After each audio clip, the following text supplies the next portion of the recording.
शेर को सिखाया सबक। सभी जानवरों ने मिलकर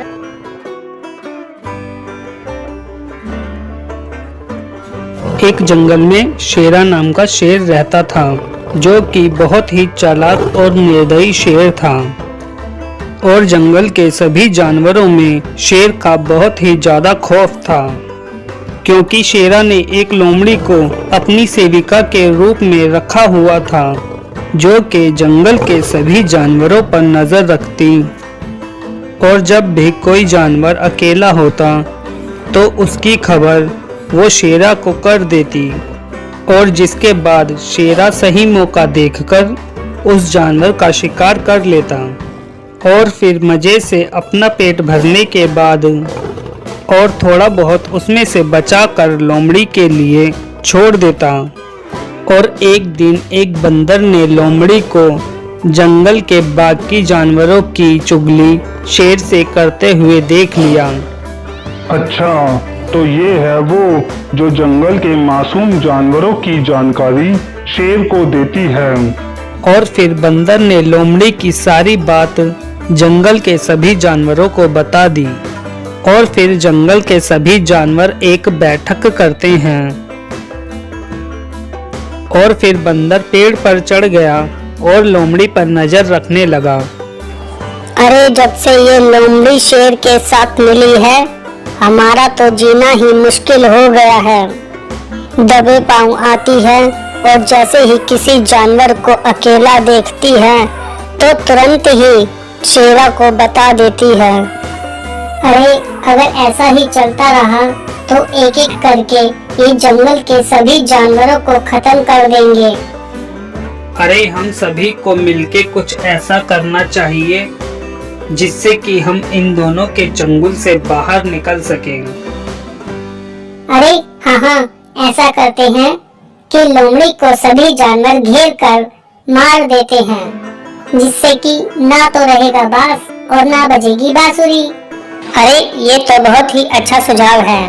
जब लोमड़ी ही नहीं रहेगा तो जंगल के जानवरों की खबर शेर तक कौन पहुंचाएगा? अरे नहीं, हम ऐसा कुछ नहीं कर सकते, क्योंकि लोमड़ी को शेर का संरक्षण हासिल है। और यदि लोमड़ी को कुछ हुआ और उसकी खबर शेरा को लग गई तो वो पूरे जंगल को तहस नहस कर देगा। इसलिए लोमड़ी के साथ हम कुछ नहीं कर सकते। लेकिन कुछ तो करना ही होगा दोस्तों। अरे, कोई तो अच्छा सा सुझाव दो। अरे, मुझे तो कुछ भी नहीं सूझ रहा। अगर आज हमारे बीच में मोटू हिरन भी होता तो कोई ना कोई अच्छा सा आइडिया जरूर देता। तुमने बिल्कुल सही कहा। अगर आज जंगल में ये पेड़ नहीं होता तो मोटू हिरन आज हमारे बीच में जरूर होता। भालू ने सामने एक पेड़ की ओर इशारा करते हुए बोला। और ये सुनकर हाथी ने भालू से पूछा, ये पेड़ नहीं होता तो मोटू आज हमारे बीच होता, इसका मतलब? अरे, एक दिन यहाँ से मोटू हिरन गुजर रहा था और उस दिन धूप बहुत तेज थी। तो मोटू हिरन इस पेड़ के नीचे बैठकर आराम करने लगा और तभी इस पेड़ की पत्तियों से रस टपकने लगा और जो मोटू हिरन की आंख में गिर गई। और उसकी आंखों में रस गिरने के कुछ देर बाद ही मोटू हिरन अंधा हो गया। और अंधा होने के बाद कुछ दिनों तक तो वो यहाँ वहाँ भटकता हुआ नजर आया, फिर ना जाने कहाँ गायब हो गया।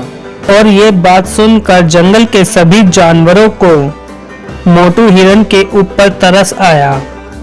और फिर हाथी खुश होकर बोला, दोस्तों, समझो अब हमें लोमड़ी और शेर दोनों से छुटकारा मिल गया। और इतना कहकर हाथी ने सभी जानवरों को अपना प्लान बताया, जिसे सुनकर सभी जानवर खुश हो गए। और जंगल के सभी जानवरों को ये बात तो पहले से ही पता थी कि लोमड़ी शेर को जानवरों की खबर देने के साथ साथ उसे ये भी बताती है कि कौन सा जानवर क्या बात कर रहा है। और जंगल के सभी जानवर शाम को जानबूझकर उसी पेड़ के नीचे एकत्रित हो गए और फिर हाथी, भालू और हिरन जोर जोर से वहां पर बातें करने लगे और ताकि लोमड़ी उनकी आवाज सुनकर वहां पर आ जाए। और वहां बंदर तो चुपचाप पेड़ पर बैठकर पहरा दे ही रहा था। और कुछ देर बाद सभी जानवरों को एक साथ देखकर लोमड़ी उन सब की बातें सुनने के लिए चुपचाप उनके पास आ जाती है। पर मुस्तैदी से पेड़ पर पहरा देता बंदर लोमड़ी को देख लेता है और वो अपने दोस्तों को लोमड़ी के बारे में बता देता है। दोस्तों, लोमड़ी दबे पैर हमारे ही तरफ आ रही है, तो अब अपने प्लान के हिसाब से काम करना शुरू कर दो। और उनकी बातें सुनकर वो और भी ज्यादा जोर जोर से हंसने लगे। और उन सब की हंसी सुनकर लोमड़ी और भी तेजी से उनके नजदीक पहुंच गई और छुपकर उन सब की बातें सुनने लगी।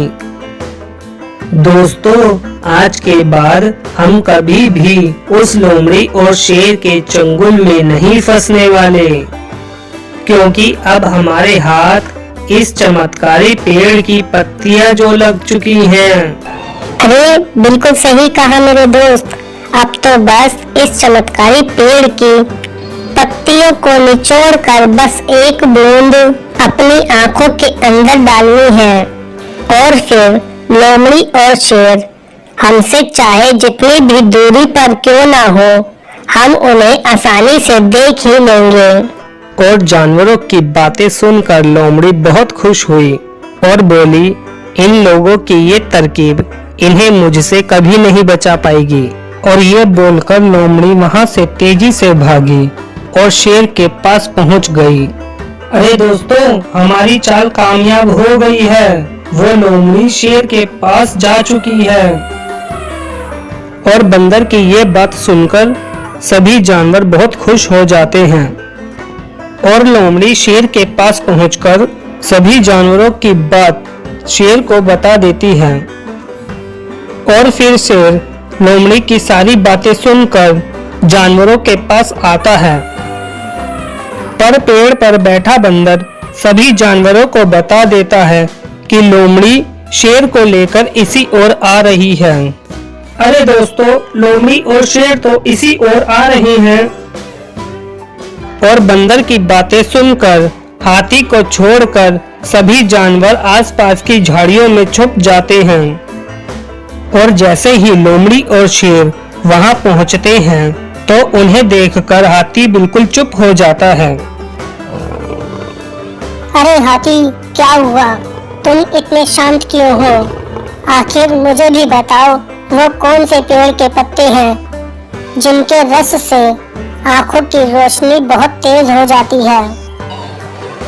पेड़ के पत्ते, रस, आंखों की रोशनी। अरे महाराज, ये तुम कैसी बातें कर रहे हो? अरे हाथी, ज्यादा होशियार बनने की जरूरत नहीं है। मैंने खुद अपने कानों से सुना था जो तुम इस पेड़ के बारे में बातें कर रहे थे। और लोमड़ी की बातें सुनकर हाथी बोला, अरे जब तुमने सब कुछ सुन ही लिया है तो तुमसे छुपाने से क्या फायदा? अरे ये पेड़ तो बहुत ही चमत्कारी पेड़ है। अगर इस पेड़ की पत्तियों का रस आंखों में डाला जाए तो इससे आंखें बहुत ही ज्यादा तेज हो जाती हैं। और अब तक जितने भी जानवरों ने इसके रस को अपनी आंखों में डाला है, उनकी आंखें बहुत तेज हो गई हैं और उन सभी ने आपको दूर से ही देख लिया और आपके यहाँ पहुँचने से पहले ही यहाँ से चले गए।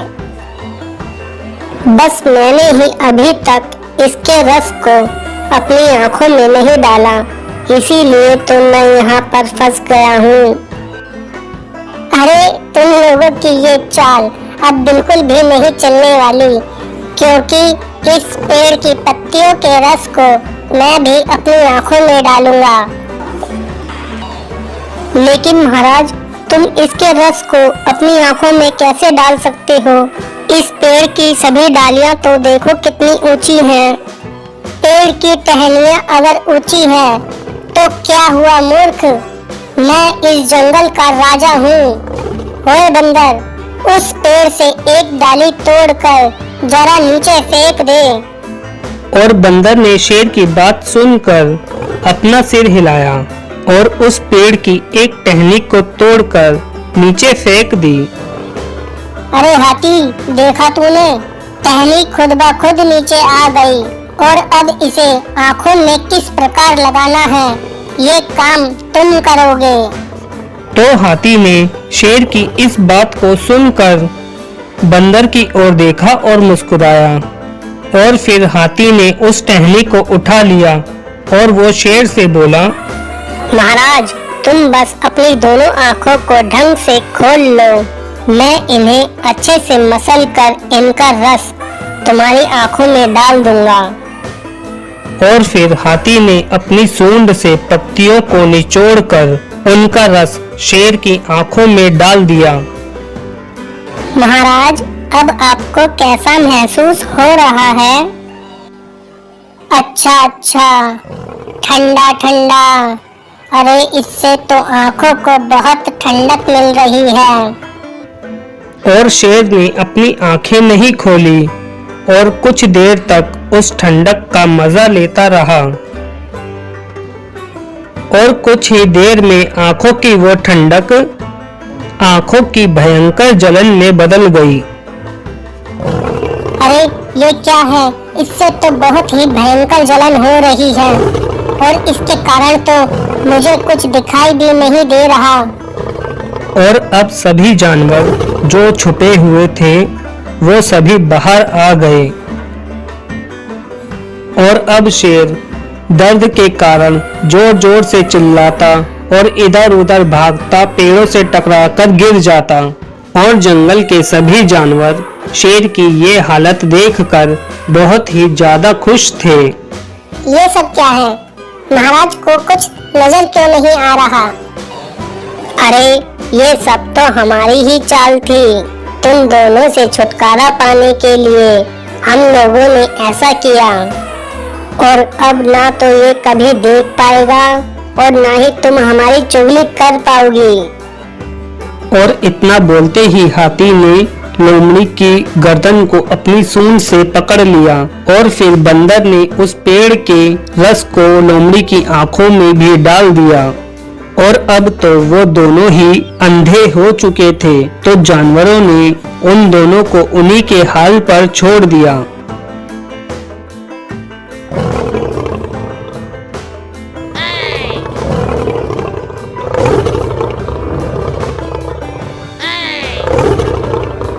और हाथी बोला, क्यों दोस्तों, अब बताओ, अकल बड़ी या शेर?